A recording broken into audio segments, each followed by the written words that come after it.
A shift to manufacturing in cheaper Asian nations could thwart attempts to curb carbon emissions in line with the Paris Agreement, by Michael Taylor, Kuala Lumpur, May 14. Thomson Reuters Foundation. A rising tide of industries moving operations from China and India to less developed Asian countries undermines global targets to reduce climate-changing emissions, researchers said.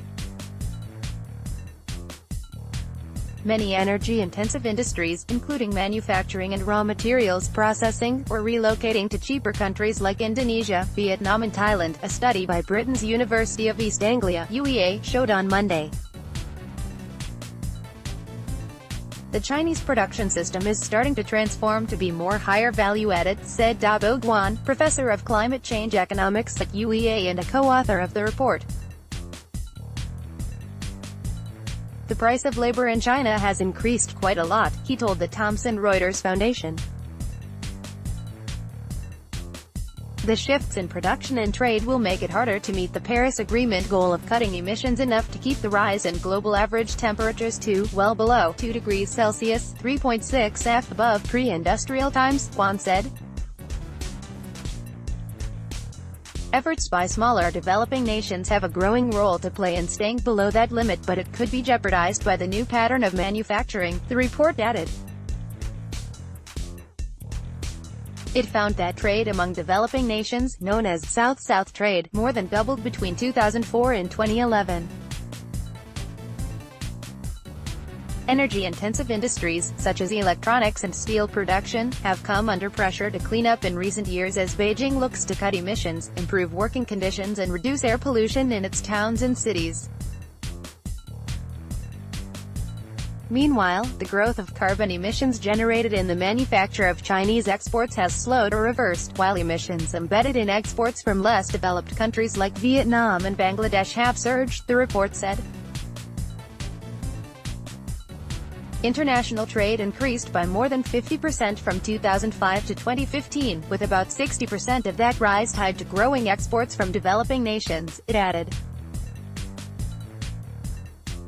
In the same period, South-South trade more than tripled to 57% of all developing country exports in 2014, said the study published in the journal Nature Communications.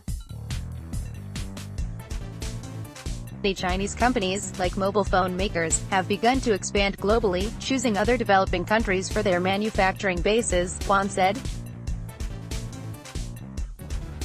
China and India should help ensure power-efficient technologies and methods are adopted by industries that move offshore to less developed countries, he added. Shoppers in the United States and Europe must also be educated to become more sustainable consumers, said Guan.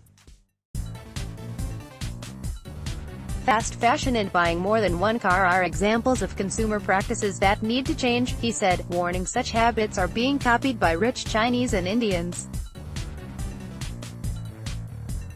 We only have one planet, unless we move to Mars, Guan said. If all the 7 billion people in the world consumed like Americans, we would need 7 or 8 planets, reporting by Michael Taylor, editing by Megan Rowling. Please credit the Thomson Reuters Foundation, the charitable arm of Thomson Reuters, that covers humanitarian news, women's rights, trafficking, property rights, climate change and resilience. Visit http://news.trust.org. The Thomson Reuters Foundation is reporting on resilience as part of its work on Zillion.org, an online platform building a global network of people interested in resilience, in partnership with the Rockefeller Foundation. Our standards, the Thomson Reuters Trust Principles.